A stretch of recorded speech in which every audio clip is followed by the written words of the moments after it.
ಪ್ರಮುಖವಾಗಿ ನಮ್ಮ ರಾಜ್ಯದ ದಾವಣಗೆರೆ ಮತ್ತು ಬಾಗಲಕೋಟೆಯಲ್ಲಿ ಆದಂತಹ ಉಪಚುನಾವಣೆಗಳ ಫಲಿತಾಂಶ.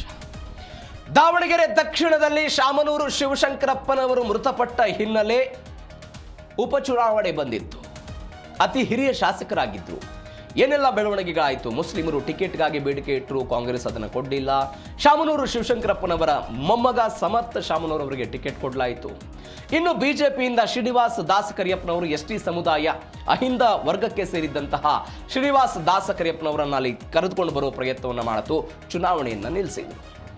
ಈ ಚುನಾವಣೆಯ ನಂತರ ಕಾಂಗ್ರೆಸ್ನಲ್ಲಿ ಒಂದು ಅಸಮಾಧಾನ ಸ್ಫೋಟ ಆಗಿತ್ತು. ಈ ಎಲ್ಲ ಬೆಳವಣಿಗೆಗೆ ಕಾರಣರಾದಂತಹ ಕೆಲವೊಂದಿಷ್ಟು ಜನರನ್ನ ಪಾರ್ಟಿಯಿಂದ ಅಮಾನತು ಕೂಡ ಮಾಡಿದ್ದನ್ನು ನಾವು ನೋಡಿದ್ದೀವಿ. ಎಲ್ಲ ಅಮಾನತು, ಇವೆಲ್ಲ ಬೆಳವಣಿಗೆಗಳ ನಂತರವೂ ಕೂಡ ದಾವಣಗೆರೆಯಲ್ಲಿ ಇದೀಗ ಕಾಂಗ್ರೆಸ್ ಗೆಲುವನ್ನು ಸಾಧಿಸಿದೆ. ಹಾಗಾದರೆ ಹೆಂಗಾಯಿತು ಗೆಲುವು? ನೋಡ್ತಾ ಹೋಗೋದಾದರೆ ದಾವಣಗೆರೆಯಲ್ಲಿ ಕಾಂಗ್ರೆಸ್ ಗೆಲುವು ಹೇಗೆ ಸಾಧ್ಯ ಆಯಿತು ಅನ್ನೋದನ್ನು ನಾವು ಗಮನಿಸ್ತಾ ಹೋಗೋದಾದರೆ, ಸಮರ್ಥ ಶಾಮನೂರು ಇದೀಗ ಚುನಾವಣೆಯನ್ನು ಗೆದ್ದಿದ್ದಾರೆ. ಚುನಾವಣೆಯನ್ನು ಗೆಲ್ಲುವ ಮುಖಾಂತರ ಕಾಂಗ್ರೆಸ್ನ ಭದ್ರಕೋಟೆ ಅನ್ನೋದನ್ನು ಮತ್ತೊಮ್ಮೆ ಸಾಬೀತುಪಡಿಸುವ ಪ್ರಯತ್ನವನ್ನು ಮಾಡಿದ್ದಾರೆ. ಯಾಕೆ ಅಂತ ಹೇಳಿದ್ರೆ, ಯಾವಾಗ ಈ ಕ್ಷೇತ್ರ ಅಸ್ತಿತ್ವಕ್ಕೆ ಬಂದಿತ್ತು 2008, 2013, 2018 ಮತ್ತು 2023 ಸಾರ್ವತ್ರಿಕ ಚುನಾವಣೆ, ಈ 4 ಚುನಾವಣೆಗಳಲ್ಲೂ ಕೂಡ ಶಾಮನೂರು ಶಿವಶಂಕರಪ್ಪನವರು ಗೆಲ್ತಾ ಬಂದಂತಹ ಚುನಾವಣೆ ಇದು. ಪ್ರತಿ ಬಾರಿಯೂ ಕೂಡ ಬಿಜೆಪಿ ಪ್ರತಿ ಬಾರಿಯೂ ಕೂಡ ಅಭ್ಯರ್ಥಿಗಳನ್ನು ಬದಲಿಸ್ತಾ ಹೋಯಿತು. ಆದರೂ ಕೂಡ ಕಾಂಗ್ರೆಸ್ ಗೆಲ್ತಾ ಬಂದಿತ್ತು. ದಾವಣಗೆರೆಯಲ್ಲಿ ಸಮರ್ಥ ಗೆಲುವು, ಉಪಚುನಾವಣೆಯಲ್ಲಿ ಕಾಂಗ್ರೆಸ್ ಸಮರ್ಥ ಗೆಲುವನ್ನು ಸಾಧಿಸಿದ್ದಾರೆ. 27 ವರ್ಷದ ಸಮರ್ಥ ಶಾಮನೂರು ಮೊದಲ ಬಾರಿಗೆ ಶಾಸಕರಾಗಿರುವುದು. ದೊಡ್ಡ ಪೈಪೋಟಿಯಾಗಿತ್ತು. ಜಮೀರ್ ಬಣಕ್ಕೆ ದೊಡ್ಡ ಹಿನ್ನಡೆ. ಅಂದರೆ ಈ ಎಲ್ಲ ಬೆಳವಣಿಗೆಗಳಾದ ನಂತರ ಜಮೀರ್ ಅಹ್ಮದ್ ಖಾನ್ ಸೇರಿದಂತೆ ಕೆಲವೊಂದಿಷ್ಟು ಟೀಮ್ ಒಂದು ಫಂಡಿಂಗ್ ಮಾಡಿದ್ದಾರೆ, ಬೇರೆ ಬೇರೆದವ್ರಿಗೆ SDPI ಆಗಿರ್ಬೋದು, 13 ಜನ ಮುಸ್ಲಿಂ ಕ್ಯಾಂಡಿಡೇಟ್ಗೆಲ್ಲ ಫಂಡಿಂಗ್ ಮಾಡಿದ್ದಾರೆ ಎನ್ನುವಂಥ ಆರೋಪಗಳೆಲ್ಲ ಬಂದಿತ್ತು. ಆರೋಪಗಳ ಭಾಗವಾಗಿ ಜಬ್ಬಾರ್, ಅದಾದ ನಂತರ ಬೇರೆ ಬೇರೆ ನಜೀರ್ ಅಹ್ಮದ್ ಇವರೆಲ್ಲರ ವಿರುದ್ಧವೂ ಕೂಡ ಕ್ರಮ ಕೈಗೊಳ್ಳುವ ಪ್ರಯತ್ನವನ್ನು ಮಾಡಿದ್ರು ದಾವಣಗೆರೆ ದಕ್ಷಿಣದಲ್ಲಿ. ನೀವು ನೋಡಿ, ಇದೇ ಮೊದಲ ಬಾರಿಗೆ ಅಲ್ಲ, ನಾನು ಹಿಂದೆ ಅನೇಕ ಬಾರಿ ಇದನ್ನು ಹೇಳಿದ್ದೀನಿ. ಈ ಹಿಂದೆ ಶಿಕ್ಷಣ ಸಚಿವರಾಗಿದ್ದಂಥ ನಾಗಮ್ಮ ಅಂತ ಅವರ ವಿರುದ್ಧವೂ ಕೂಡ ಮುಸ್ಲಿಂ ಕ್ಯಾಂಡಿಡೇಟ್ ಒಬ್ಬರ ಬಂಡಾಯವಾಗಿ ಚುನಾವಣೆ ನಿಂತಿದ್ರು 80ರ ದಶಕದಲ್ಲಿ. ಅದು 80ರ ದಶಕದಲ್ಲಿ ನಮಗೆ ಮುಸ್ಲಿಮರಿಗೆ ಟಿಕೆಟ್ ಬೇಕು ಅಂತ ಬೇಡಿಕೆಯನ್ನು ಇಡಲಾಗಿತ್ತು, ದಾವಣಗೆರೆಯಲ್ಲಿ ಕೊಟ್ಟಿರಲಿಲ್ಲ. ಅಲ್ಲಿಯ ಕಾಂಗ್ರೆಸ್ ಅಧಿಕೃತ ಅಭ್ಯರ್ಥಿಯ ವಿರುದ್ಧ ಮುಸ್ಲಿಂ ಒಬ್ಬರು ಇಂಡಿಪೆಂಡೆಂಟ್ ಆಗಿ ನಿಂತು ಬಿಡ್ತಾರೆ. ಇದರ ಪರಿಣಾಮವಾಗಿ ಅವರು 28,000 ಓಟ್ ತೆಗೆದುಕೊಳ್ತಾರೆ. ಅದರ ಭಾಗವಾಗಿ ಅವತ್ತು ಕಾಂಗ್ರೆಸ್ನ ಅಧಿಕೃತ ಅಭ್ಯರ್ಥಿ ಸೋಲನ್ನು ಕಂಡಿದ್ರು. ಆದರೆ 2026ರಲ್ಲಿ ಅಂತಹ ಬೆಳವಣಿಗೆಗಳಾಗಿಲ್ಲ. ಇದೀಗ ಸಮರ್ಥ ಶಾಮನೂರು ದಾವಣಗೆರೆ ದಕ್ಷಿಣದಲ್ಲಿ ಗೆದ್ದಿದ್ದಾರೆ. ಆ ಮುಖಾಂತರ ತಂದೆ SS ಮಲ್ಲಿಕಾರ್ಜುನ್, ತಾಯಿ ಪ್ರಭಾ ಮಲ್ಲಿಕಾರ್ಜುನ್, ಇದೀಗ ಮಗ ಸಮರ್ಥ ಶಾಮನೂರು ದಾವಣಗೆರೆ ದಕ್ಷಿಣದ MLA ಆಗಿರೋದು. ಇದು ದಾವಣಗೆರೆಯ ಕಥೆ. ಆದರೆ ಮತ್ತೊಂದು ಕ್ಷೇತ್ರ ಬಾಗಲಕೋಟೆಯಲ್ಲಿ HY ಮೇಟಿಯವರ ನಿಧನದಿಂದ ತೆರವಾದಂತಹ ಕ್ಷೇತ್ರ ಇದು. ಈ ಕ್ಷೇತ್ರದಲ್ಲಿ ಟಿಕೆಟ್ಗಾಗಿ ಅವರ ಕುಟುಂಬದ ನಡುವೆ ಪೈಪೋಟಿ ಇತ್ತು.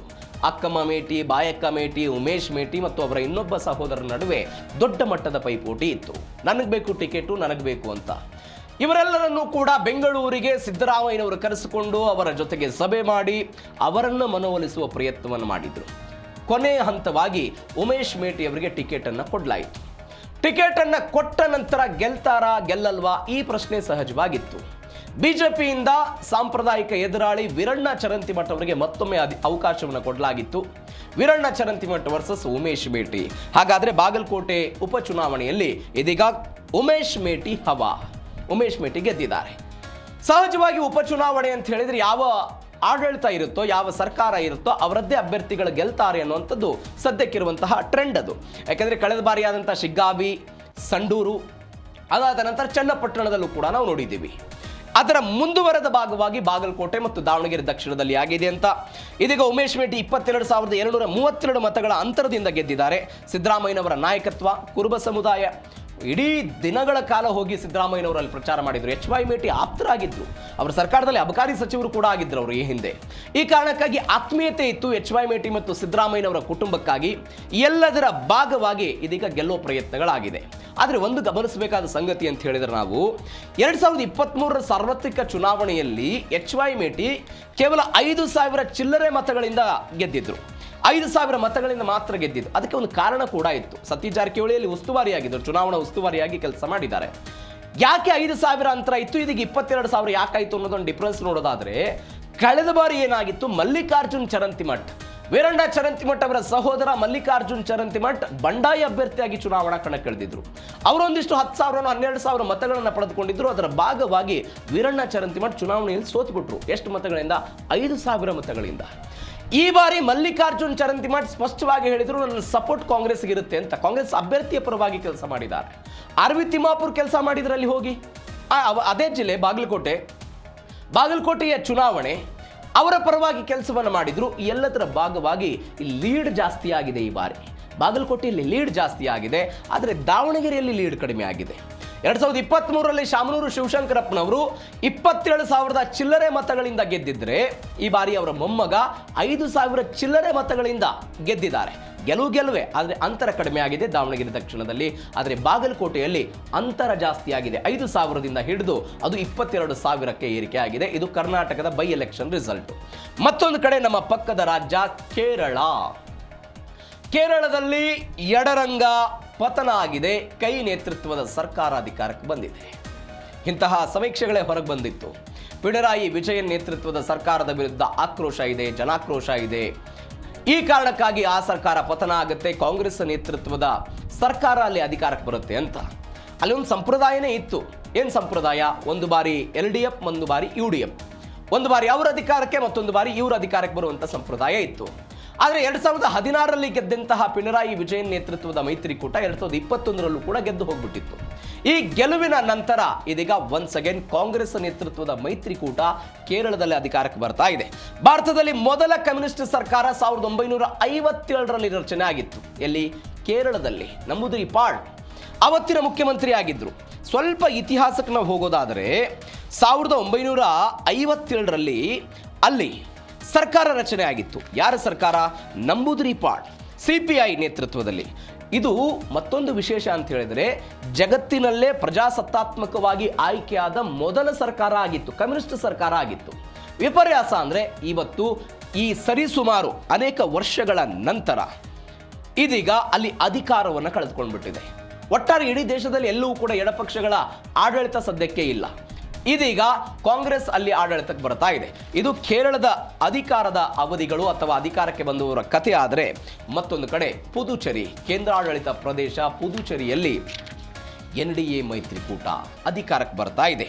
ಹಾಗಾದ್ರೆ ಏನಾಯಿತು? 5ನೇ ಬಾರಿಗೆ ರಂಗಸ್ವಾಮಿ ಪಟ್ಟಾಭಿಷೇಕ ಆಗ್ತಾ ಇರೋದು.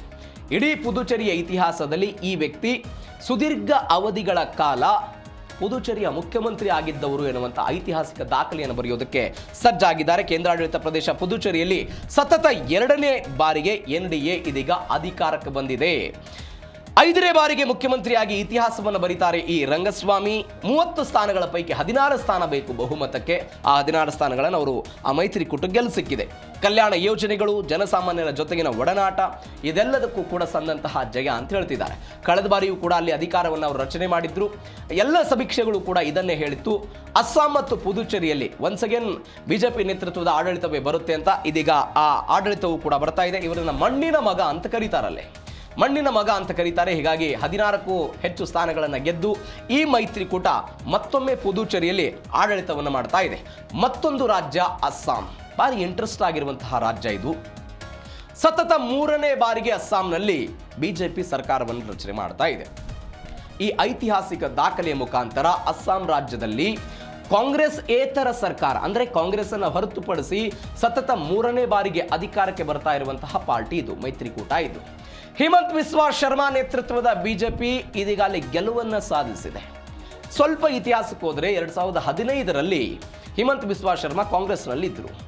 ಅವರು ಯಾವುದೋ ಒಂದು ಸಮಸ್ಯೆಯ ಚರ್ಚೆ ಮಾಡೋದಕ್ಕೆ ರಾಹುಲ್ ಗಾಂಧಿ ನಿವಾಸಕ್ಕೆ ಹೋದ್ರಂತೆ. ರಾಹುಲ್ ಗಾಂಧಿ ನಿವಾಸಕ್ಕೆ ಹೋದಾಗ ರಾಹುಲ್ ಗಾಂಧಿ ಅವ್ರು ಹೇಳಿರುವಂಥ ಕಥೆ ಇದು. ಅವ್ರು ಹೇಳಿರೋದು, ರಾಹುಲ್ ಗಾಂಧಿ ಅವರು ಸಾಕಿದಂಥ ನಾಯಿಗೆ ಬಿಸ್ಕೆಟ್ ಅಂತ ತಿನ್ನಿಸ್ತಾ ಇದ್ರಂತೆ.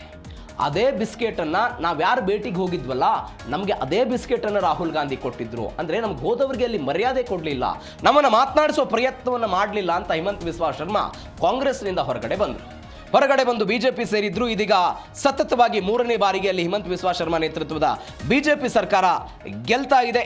ಆ ಮುಖಾಂತರ ಅಸ್ಸಾಂನಲ್ಲಿ ಒಂದು ಐತಿಹಾಸಿಕ ದಾಖಲೆಯನ್ನು ಬರೆಯೋದಕ್ಕೆ ಹೋಗ್ತಾ ಇದ್ದಾರೆ. ಕಾಂಗ್ರೆಸ್ ನೇತೃತ್ವದ ಗೌರವ್ ಗೊಗೊಯ್ ಸೋಲ್ ಕಂಡಿದ್ದಾರೆ. ಅವರು ಕೂಡ 23,000 ಮತಗಳ ಅಂತರದಿಂದ ಕಾಂಗ್ರೆಸ್ಸೇತರ ಸರ್ಕಾರ ಇದೀಗಲ್ಲಿ ಬರ್ತಾ ಇರೋದು. ಇದರ ಜೊತೆಗೆ ಈ ಹಿಂದೆ ಈ ಗೌರವ್ ಗೊಗೊಯ್ ಅವರ ತಂದೆ ತರುಣ್ ಗೊಗೊಯ್ ಆ ರಾಜ್ಯದ ಮುಖ್ಯಮಂತ್ರಿ ಆಗಿದ್ದರು, ಅಧಿಕಾರ ಇತ್ತು, ಎಲ್ಲವೂ ಕೂಡ ಆಗಿತ್ತು. ಆದರೆ ಗೌರವ್ ಗೊಗೊಯ್ ಮೊದಲ ಬಾರಿಗೆ ಚುನಾವಣೆಯನ್ನು ಎದುರಿಸುವ ಪ್ರಯತ್ನವನ್ನು ಮಾಡಿದ್ರು. ಅವರ ನೇತೃತ್ವದಲ್ಲಿ ಇದೀಗ ಚುನಾವಣೆಯನ್ನು ಯಾರು ಸೋತಿದೆ? ಕಾಂಗ್ರೆಸ್ ಸೋತಿದೆ. ಅಸ್ಸಾಂ ಅಂತ ಹೇಳಿದರೆ ಒಂದು ಕಟ್ಟುನಿಟ್ಟಾದಂತಹ ನಿರ್ಧಾರಗಳನ್ನು ತೆಗೆದುಕೊಳ್ಳುವಂತಹ ರಾಜ್ಯ ಅಂತ ಹೇಳ್ತಾ ಇದ್ದಾರೆ. ಯಾಕಂದರೆ ಕಾಂಗ್ರೆಸ್ನಲ್ಲಿದ್ದಂಥ ಹಿಮಂತ್ ಬಿಸ್ವಾ ಶರ್ಮಾ ಅತ್ಯಂತ ಪ್ರಖರವಾಗಿ ಹಿಂದುತ್ವದ ಬಗ್ಗೆ ಮಾತನಾಡುವಂಥ ವ್ಯಕ್ತಿಯಾಗಿ ಪರಿಣಮಿಸಿಬಿಟ್ಟಿದ್ದಾರೆ. ರಾಹುಲ್ ಗಾಂಧಿ ವಿರುದ್ಧ ನೇರವಾಗಿ ಮಾತನಾಡ್ತಾರೆ, ಅಕ್ರಮ ನುಸುಳುಕೋರರ ವಿರುದ್ಧ ಮಾತನಾಡ್ತಾರೆ, ಅಕ್ರಮ ಬಾಂಗ್ಲಾದವರು ಎಲ್ಲಿ ಪಶ್ಚಿಮ ಬಂಗಾಳಕ್ಕೆ ಬರ್ತಾರೆ ಅವರ ವಿರುದ್ಧ ಮಾತನಾಡ್ತಾರೆ, ರೋಹಿಂಗ್ಯಗಳ ವಿರುದ್ಧ ಮಾತನಾಡ್ತಾರೆ. ಪ್ರಖರವಾಗಿ ಮಾತನಾಡುವಂಥ ವ್ಯಕ್ತಿ ಇದೀಗ ಅಸ್ಸಾಂನಲ್ಲಿ ಆಡಳಿತಕ್ಕೆ ಬಿಜೆಪಿ ಬರ್ತಾ ಇದೆ. ಇದು ಬೇರೆ ಬೇರೆ ರಾಜ್ಯಗಳು ಅಂದರೆ ತಮಿಳುನಾಡು, ವೆಸ್ಟ್ ಬೆಂಗಾಲ್, ಅಸ್ಸಾಂ, ಪುದುಚೇರಿ ಆಯಿತು.